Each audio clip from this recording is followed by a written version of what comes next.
সবাইকে প্রীতি শুভেচ্ছা ও সালাম জানাই।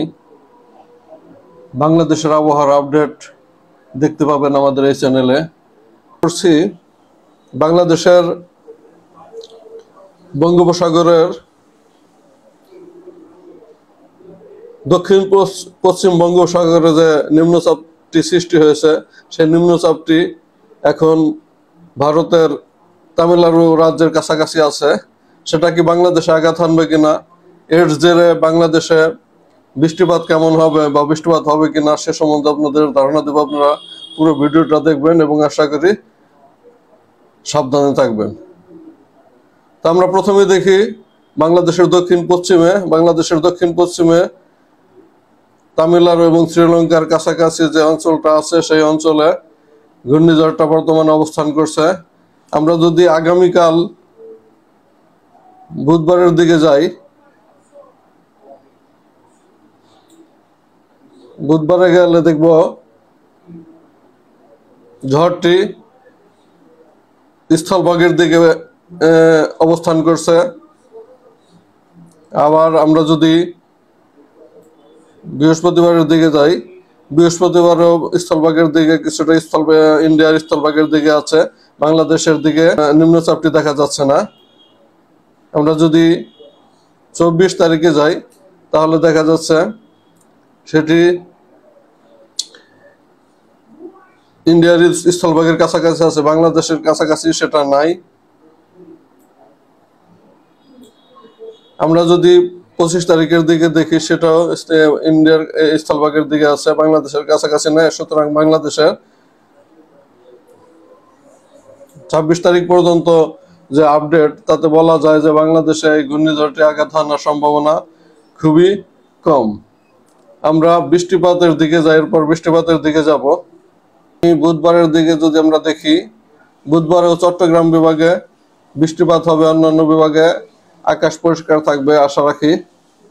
আমরা যদি 23 তারিখ বৃহস্পতিবার দেখি, 23 তারিখ বৃহস্পতিবার বরিশালে কিছুটা বৃষ্টিপাত হতে পারে, কুয়াকাটার দিকে কিছুটা বৃষ্টিপাত হতে পারে।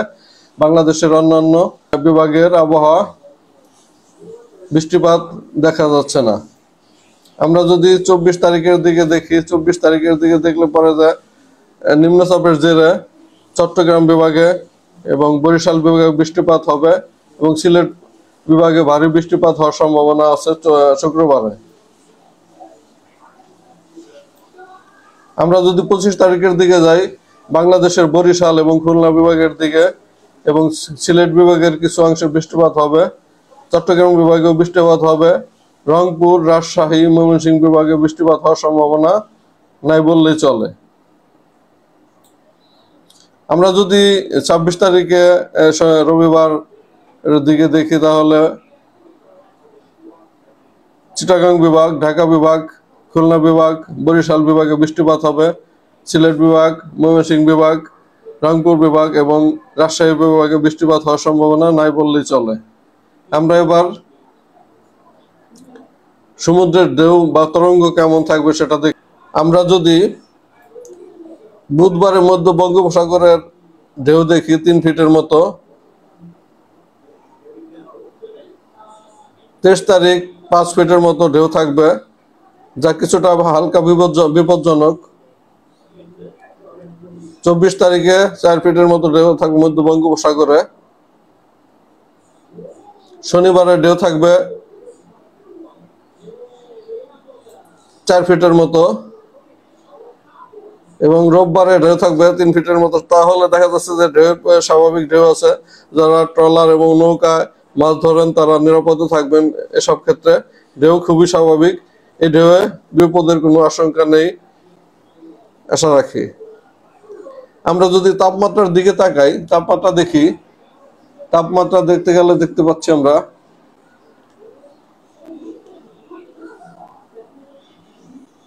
বুধবারের দিকে যাই,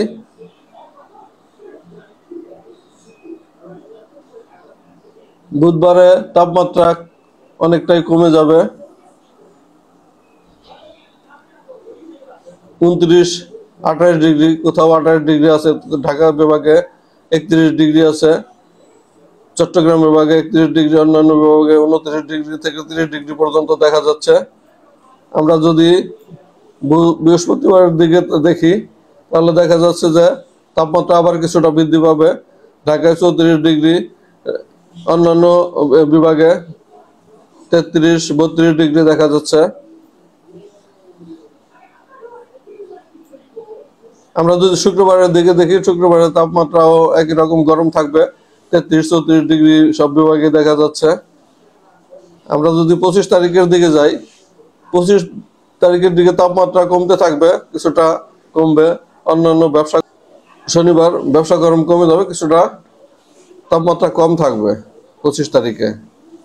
আমরা যদি 26 তারিখের দিকে দেখি, 26 তারিখের দিকে অধিকাংশ বিভাগে তাপমাত্রা 30 ডিগ্রি থেকে